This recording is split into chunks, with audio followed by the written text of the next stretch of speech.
So I am here again. God help you for joining this, but I'm here again, and I've got another guest. I've got Bob Harper from Agendali. Say hello, Bob. Hi. Believe it or not, Bob is an accountant, but you'll notice he has a personality and a matching top like me.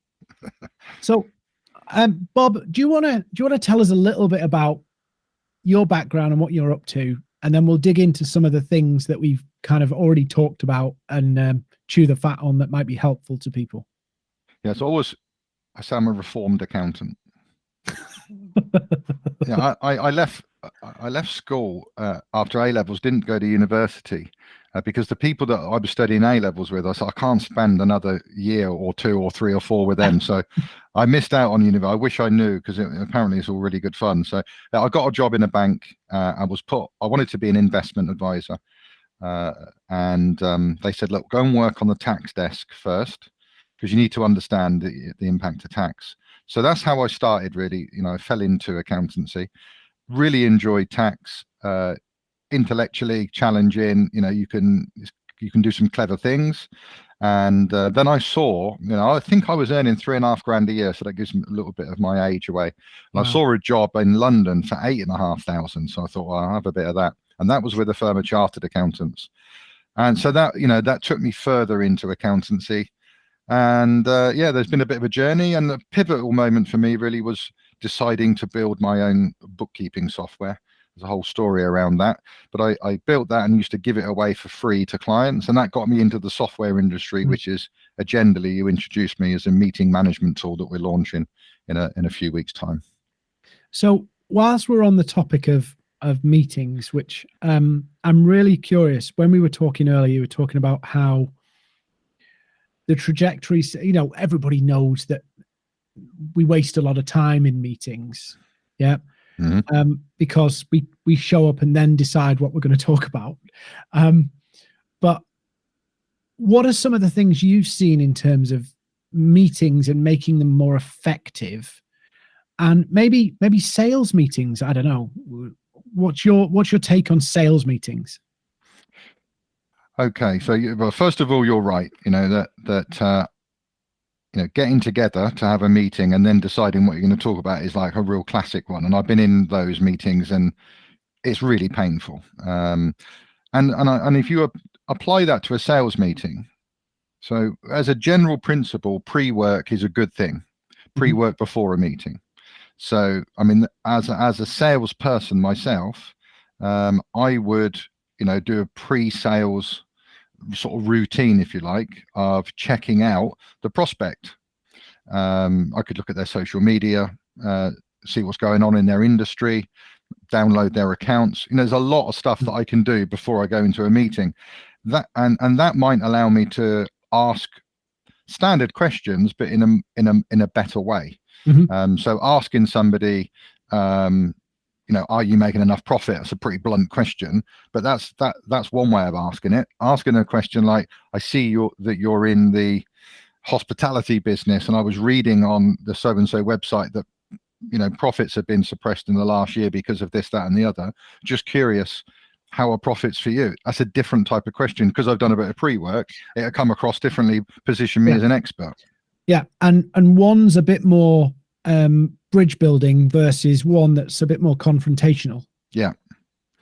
And if particularly if you're an accountant, which you're not anymore, but if you're an accountant trying to engage a customer, the client wants to know that you understand them. Yeah. Because it's like, well, let's be honest, right? The accountancy world is very much black and white or black and red. Yeah. It's very much straight lines. But actually for the business owner, it's not. And maybe I'm being a bit naive in the way I'm talking about that. But what I'm getting at is the business owner's looking and going, is this person the right person for me? Who understands my world and understands that I'm spinning all these plates and I've got to do all this stuff. Did they get me, or are they just doing paperwork? Yeah. So what that triggers me to say, sort of back to you, is that you are right. I would explain it. The accountancy culture is about jobs, so they're fixated by, the dates that they are thinking about are the submission dates. You've got to get your accounts in by this date. You've got to get your tax return in that, and and they have been in the past, and many still are paid for doing a job. They're not paid for having a relationship or giving advice that delivers results to a business. It's changing. But when I am still an accountant, I've still got a handful of clients. So my approach to accounting is person first.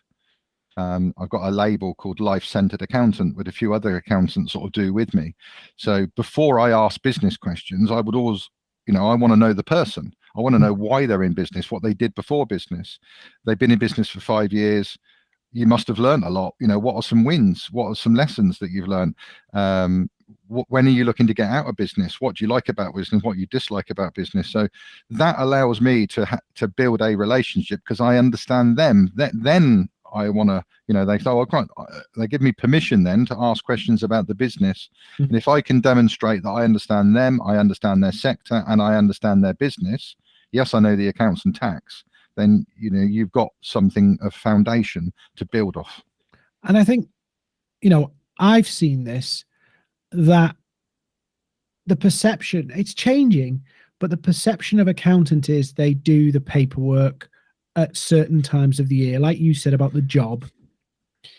But actually, that expertise, if it can be, and hopefully you don't take offense at this, operationally commercialized.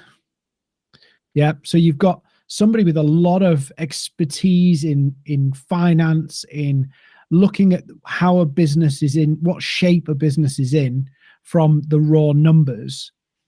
If an accountant can kind of like translate that into guidance for the business that's beyond, oh, you need to cut costs, or your profitability ratio should be this, actually engaging almost like a partner with the business and saying,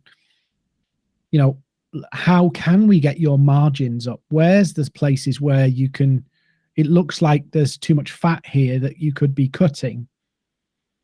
I think there's a lot of value in that people might pay for. You're dead right. I mean, I work with one firm, MAP, and they refer to themselves as finance partners, not accountants. And that's where I believe the profession is moving, and will deliver a lot more value to society, because you are partnering with your client, and you're taking them on a journey. Numbers and money is the language of business at the end of the day. Yeah. And many business owners don't speak that language very well. To help somebody get insight and better understanding of their business, and to deconstruct it into drivers and focus on drivers, one of which is pricing, and one might be acquisition of customers and retention. Everything can be broken down to a number, and once you've got a number, you can manage it, and you can test it, and you can refine it, and you can improve it. And those little changes, just like the Sky cyclist team, the 1% improvement over a consistent period of time on lots of little things makes a big difference. Yeah, and I was, in my world, we talk about, well, hang on a minute, if your success at getting new customers just improves a little bit, then over the year that compounds, and you can actually grow by quite a lot by just focusing on improving. I'll give you an example. I'm not against cold outreach. Yeah, I know I preach against it, but I preach against it because of how much damage it does. In that, if you fire out 200 emails, some people are going to go away, don't talk to me ever again. And actually, more people say, go away, don't talk to me ever again, than people come back and say, oh, I'm interested.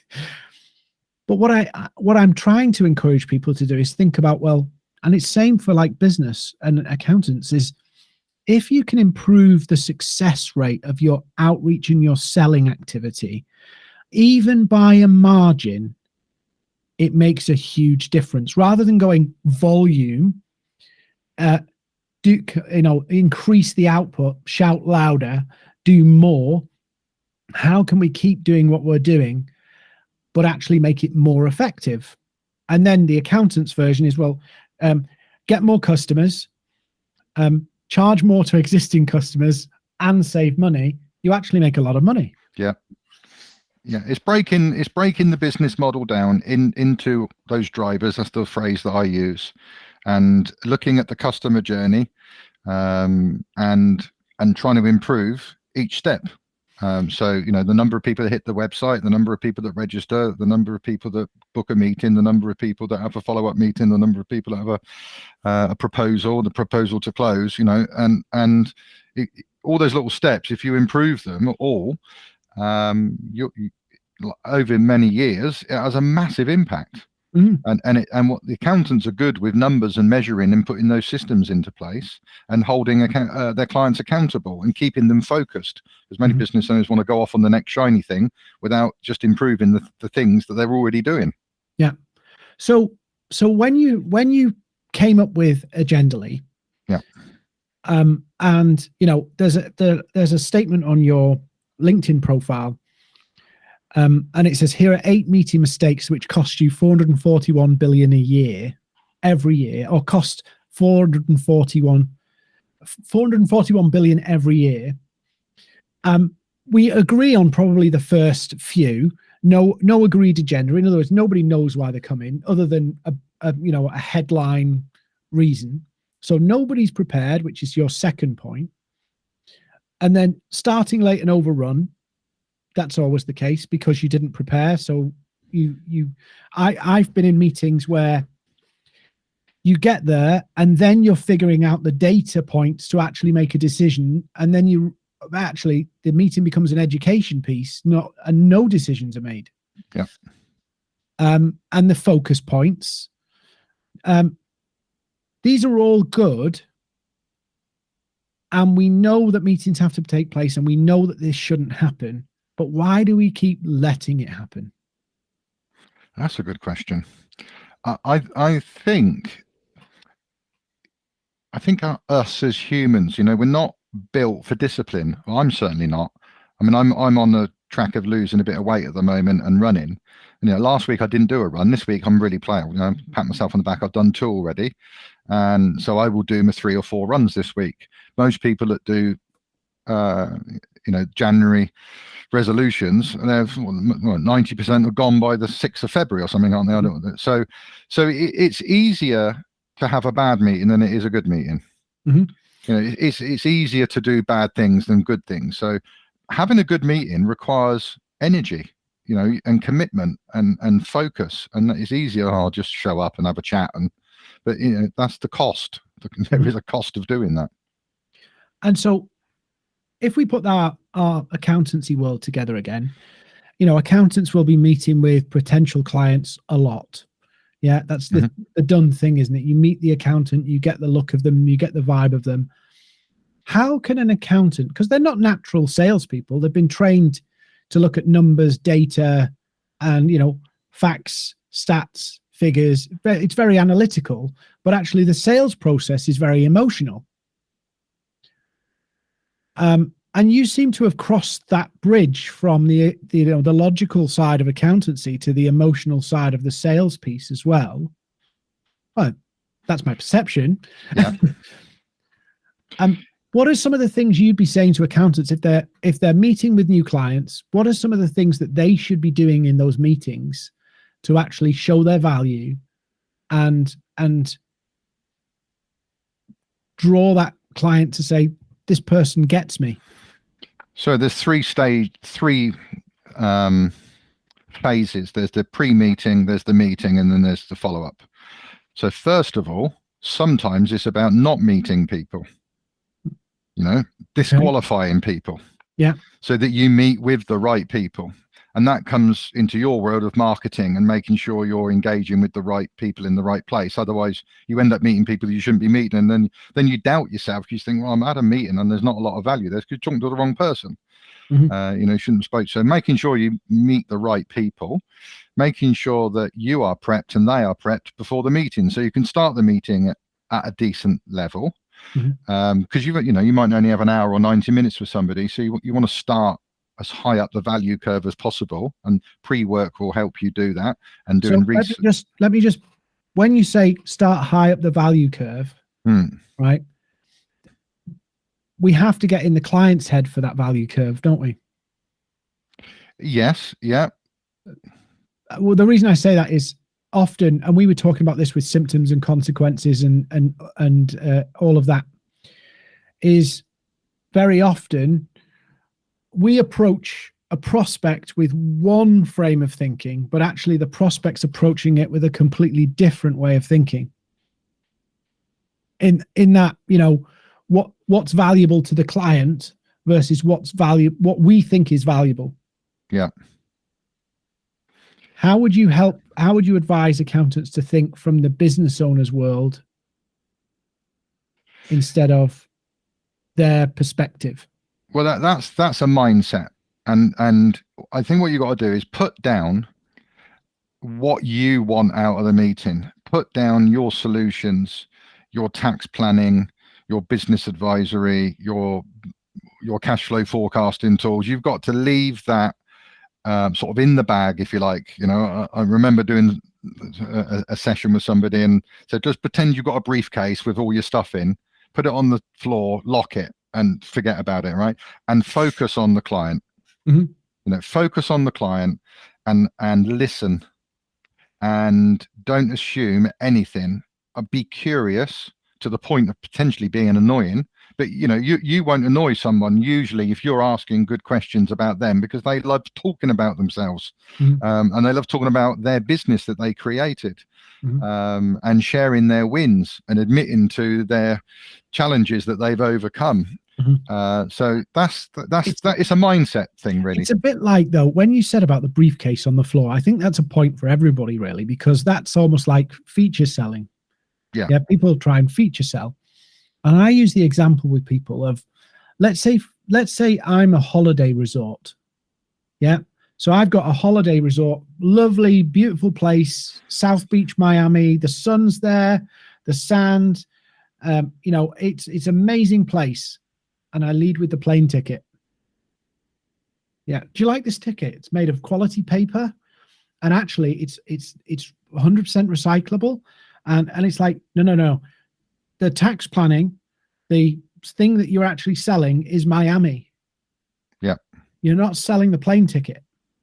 But yet, not just accountants, many people do that. They focus on the box, not what the box gets people. And I understand that, and I can fall into that trap, because you know, we develop our brands, we develop our products, our services, our solutions. We're proud of them. We get testimonials on them and case studies, and it's easy to fall into the trap that that's what we're selling, but that's not what's being bought. And if you focus on what's being bought and not what's being sold, and like I said, I think that's a mindset. You need a perspective. You just need to. I think you have the same questions. You know, you can create your questions, but the answers will be different for different people. So when you were talking about the analogy there, I was thinking about I'm based down in Cornwall. People surf down here, and people buy wetsuits. Yeah. But people buy the same wetsuit for different reasons. Some people will buy that wetsuit because it allows them to move on the board, you know, more freely, because they're really top class surfers. Other people will buy exactly the same thing, but to look good when they walk on the beach. So you won't know why they're buying it unless you ask questions. And if you're pitching it because this will make you look good on the beach, but you're a pro surfer, you won't buy it because you've pitched it wrong. Same product, but people buy for a different motivation. Yeah. And that's the only way you get that, is by actually asking the right questions in that meeting. Yeah. So tell me, I don't want to run too far over, but you shared on your LinkedIn, and maybe you can give us an overview of this, is how one meeting that you did, let me get this right, that one meeting yielded like a huge ton of money. One way to do a meeting, let me get this right. It was an article you put up, and you helped one client change their meeting structure and it just transformed their business, right? Yeah. So Pete, who's the business owner, has got no problem me telling this story and sharing the information. I've written an article and he checked it before I published it. So it's a fish and chip shop business, very big, successful fish and chip shop business. He'd been running for about 17 years when I first met him, and he came to me with a frustration. Which was he wanted the business to make more profit, and he wanted the business to be a more self-managing business, so it didn't consume him, didn't take all of his time. And he shared a few books with me, Profit First and Traction, which you or some other your listeners might be aware of. I didn't know of Traction at the time, and he was recommended to me by another accountant. And he said, could you help me implement it? And I said, well, I don't really know, but let me have a look at the book. It was Christmas time. I said, I'll read it over Christmas and we'd chat in the new year.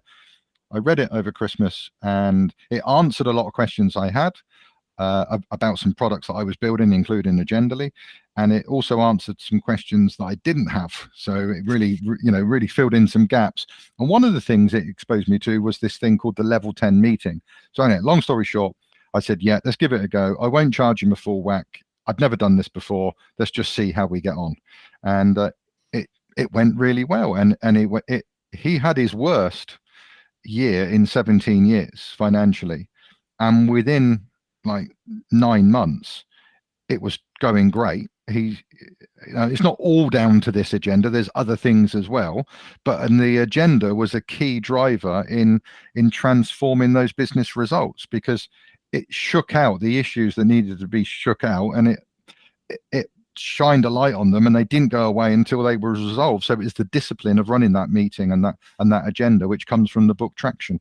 And me moving from an accountant to into business advice, that one agenda, which is the only tool that I used really, I generated £20,000 worth of revenue for myself in doing that, which was cheap for the result that was delivered, and it was a financial benefit and a non-financial benefit. The business made more money and Pete got more time and less stress in his life. So looking at that level 10 agenda, and I spotted you're trying to include this into Agendali. Yeah. What's the objective, or what's the Miami destination that you want to achieve with Agendali for the people who use it? They end up not the plane ticket. Yeah. Miami. Well, they end up with the life that they want. The business is an enabler to give somebody the life that they want. Business generates revenue and capital growth like an investment. You just happen to work in it. You put money in and time and energy, and it should give you something back. And what it gives you back is the life that you want to live. And meetings help you drive that business forward. So that's what the level 10 agenda can do, and meetings can do. It's not really about saving time, having quicker meetings or having better meetings. It's about getting the life that you truly want, the holidays that you want, the helping the kids on the housing ladder, being out of business, enjoying your holiday home, whatever it is that floats your boat. The business, I believe businesses has unlimited potential. It's the asset that you're most in control about. You can learn how to be successful in business, and you can do it, and you can keep doing it. Even if you fail, you can go again. So I think the business is an amazing thing that can transform lives for yours, your families, your customers. So that you end up with what you want, a happy life. But only if you use the right drivers to get there. Yeah. I mean, there's a lot that needs to align. You need a profitable business model. You need a strategy to take that model to market. You need a team. And, within that, you need the right pricing, the right products, the right marketing, the right sales, the right operations. So there's a lot that needs to line up for a business to be successful. But everything's out there there's so many books, there's probably too many, but all the information's out there on how to be successful. It's pretty much decoded. You just got to learn and then execute. So what's the plan? When are you planning to launch Agendali? It's really soon, isn't it? Yeah, 6 months ago. It's late. It's late. We've had some issues, but I did some testing at the end of last week. It's looking good. But unfortunately, with software, if anyone's ever been involved, you fix one thing and two things break. So I think we're a few weeks away, and possibly the end of April at the latest, with a bit of luck. Okay, so if accountants are watching this in all our modern technology, I shouldn't do that really, because my accountant's actually a hipster with a beard. But what do you see as the changes that are coming because of social media, the way we're working now for accountants? Because a lot of accountants rely on referrals. A lot of accountants rely on they've been around for a long time to pick up business. How do you see that client acquisition changing for professional services, actually, to be honest with you? Yeah, well, I was around before the internet. I can remember a client saying to me, if you don't get email, I can't stay with you, and he was a tech guy. And in those times, it was, put a Yellow Pages advert out and maybe an advert in your local paper. Life was a lot simpler, certainly from a marketing point of view. Although the principles are the same, it's now there's more channels, and there's more tech and there's more things to do. There's more distraction. I think it's more. I think it's more now about communities and giving value. Like social media, you can hit more people. You can get massive exposure today compared to before for next to nothing. So yeah. With Agendali, for example, I will be pumping out, hopefully, what people will perceive as really fantastic, valuable information for free. And I can do that at no cost. I can get the whole planet engaged if I've got the right message to the right audience. And you could never do that before. So I think it's more values based. I say engaging with communities, giving more. And I think in the old days, certainly in accountancy, I think there's almost like a power shift, whereas the accountant, you go to the accountant, can you be my accountant, please? I've heard good things about you. Whereas now accountants are going, can you be my client, please? Yeah, which is an unusual thing. But you're on LinkedIn. You've got 4,200 and something people you're engaged with. That's, you would have to pay a small fortune for that in the old world. For that ability to just go, I'm going to put a message out there. Now, you can't just say, hey, buy my stuff. That's where you say you've got to add value so that people see that it's worthwhile having Bob in their world. Yeah, and it's in, although I got 4,000, I'm not sure that's a good number. Maybe I should have 40,000. But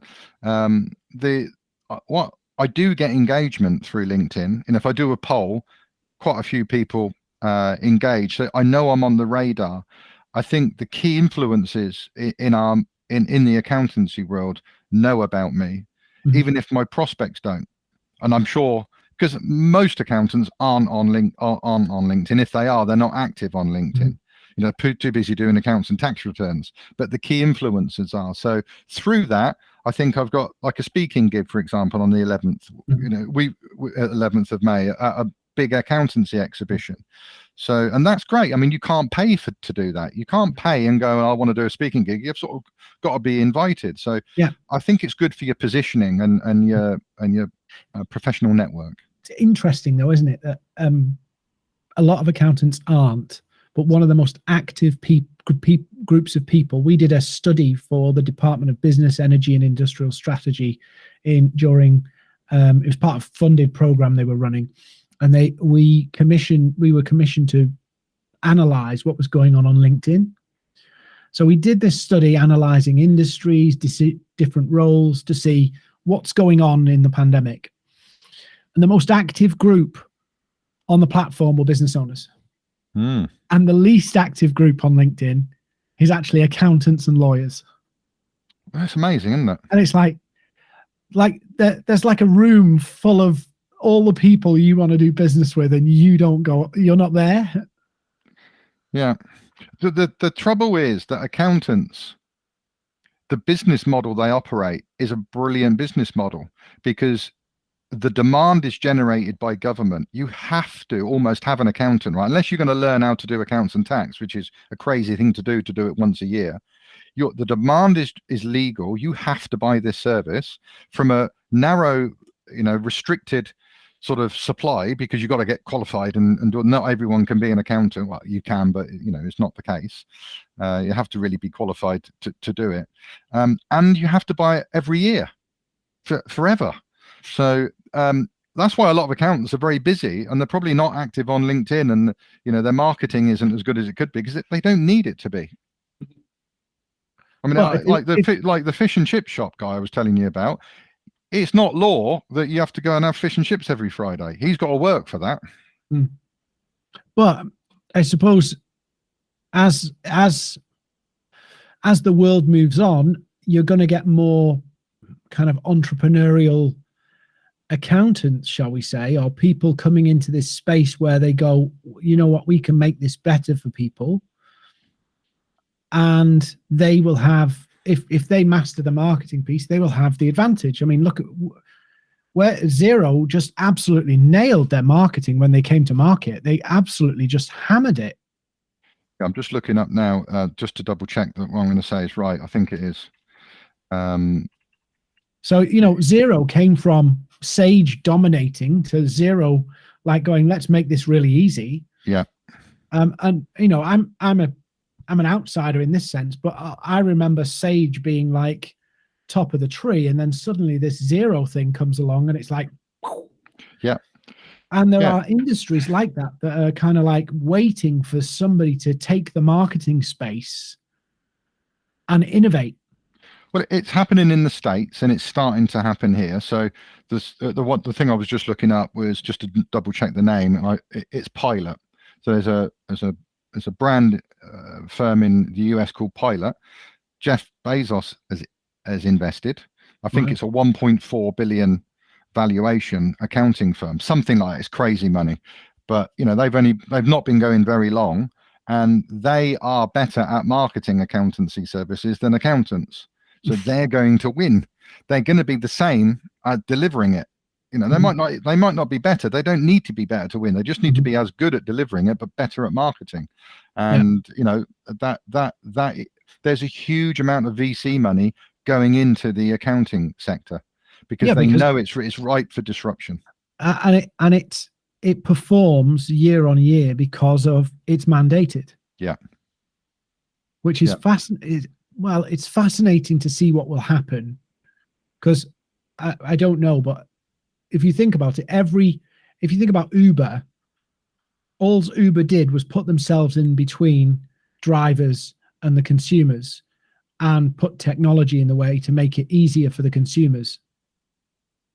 Yeah. The accountancy world could, I'm not saying an Uber, but it's not inconceivable that you could have a business model that is created that puts the accountants at a distance from the customer. Yeah, I mean, I don't know what that is, of course. Yeah, I mean, Intuit and QuickBooks in the States are offering bookkeeping, and I think now tax services, and things are being blended. And I don't know if you've noticed this, that there are new banks, challenger banks, that are popping up. An example is Counting Up. It's a bank, but as the transactions hit the bank account, it does the bookkeeping for you and sends you making tax digital return. So you're blending accounting and fintech and banking is being blended. So that I think is happening in many sectors. And for accountants, blending fintech and services, there's people like Crunch in the UK are doing it, and a few others, I can't remember their names now. But that's the challenge for the traditional accountant. And with COVID, that's accelerated all the sort of trends that were happening. So people are now happy to have a conversation like we are, in Zoom or Google Meet or what have you. So that means you're not restricted anymore to dealing with clients in your local area. You can work anywhere, and people are more comfortable buying professional services online. They had to.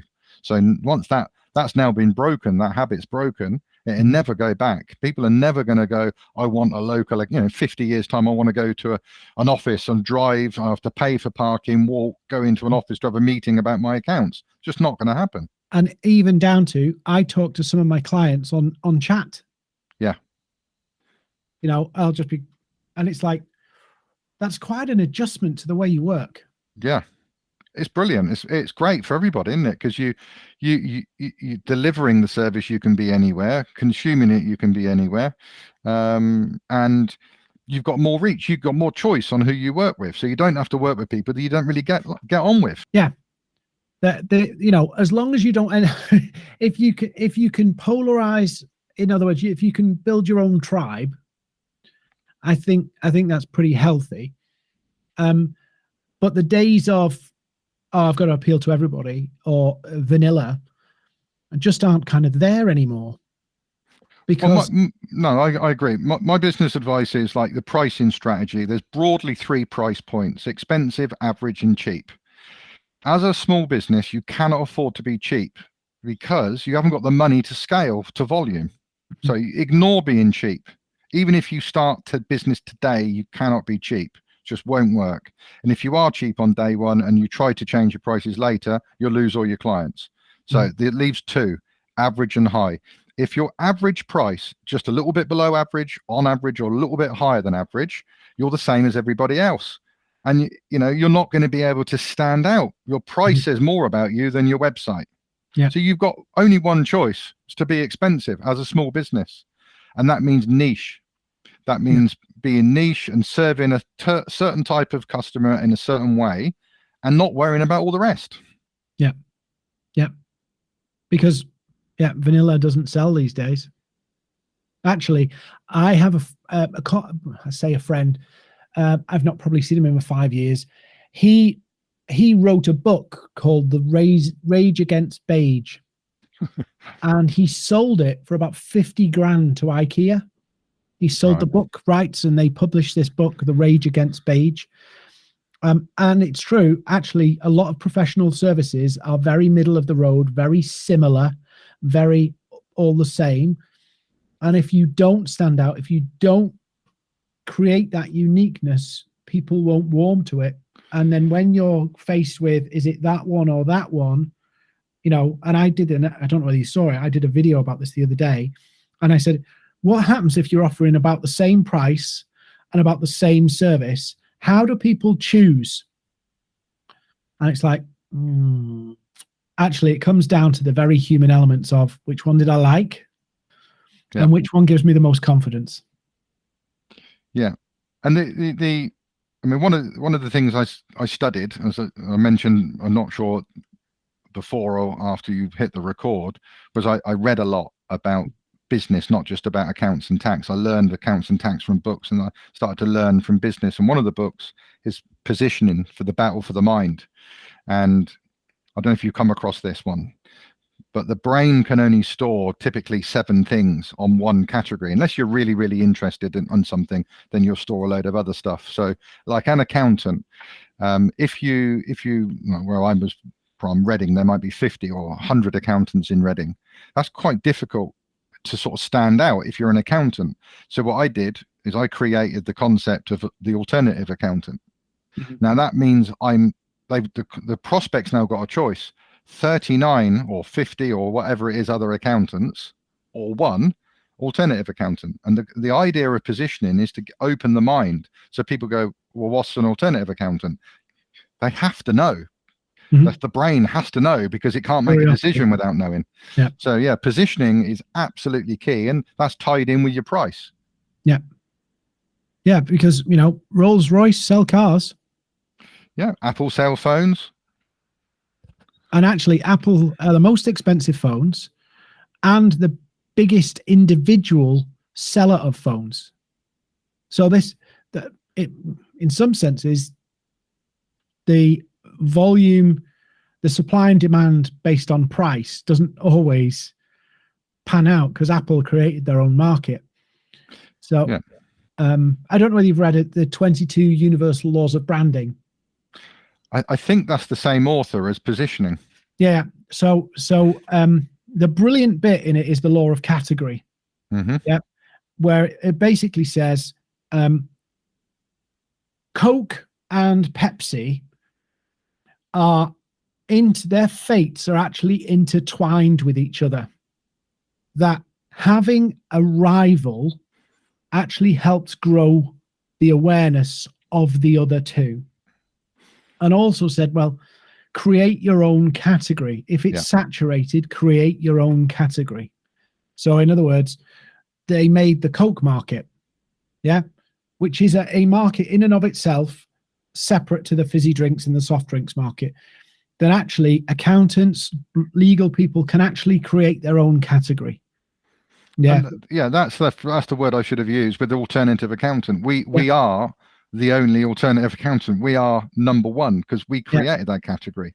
I very much believe in, from a branding point of view, is create the category, promote the category, and then once that space is created, you can climb to the top of the ladder because it's your ladder. Yeah, absolutely. So we're looking forward to Agendali coming out.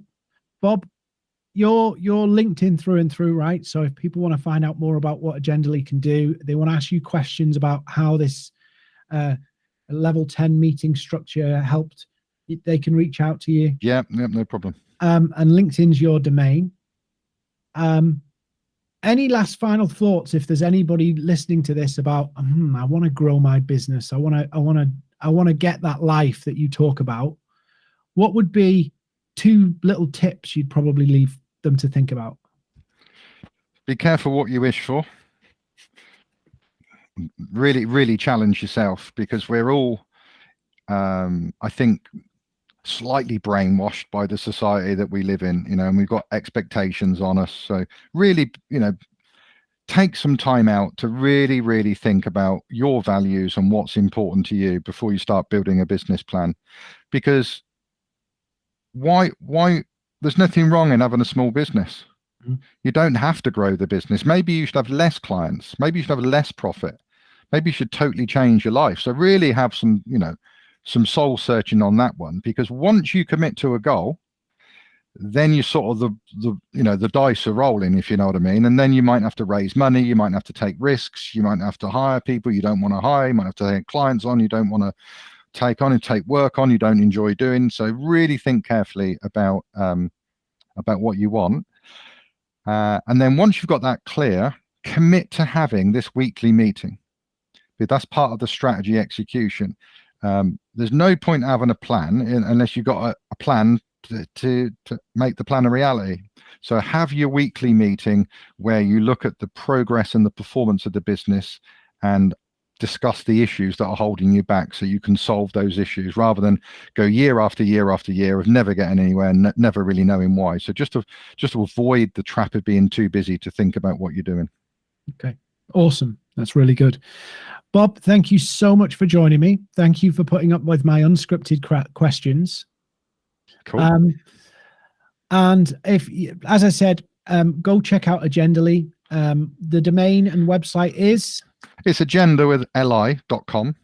And at the moment, we're looking for accountants to come into the beta, probably end of April, beginning of May. We've got a waiting list of about 120 firms, so we're looking forward to hearing what they say about it. Cool. And check out Bob Harper on LinkedIn as well. And Bob, thanks again for coming on.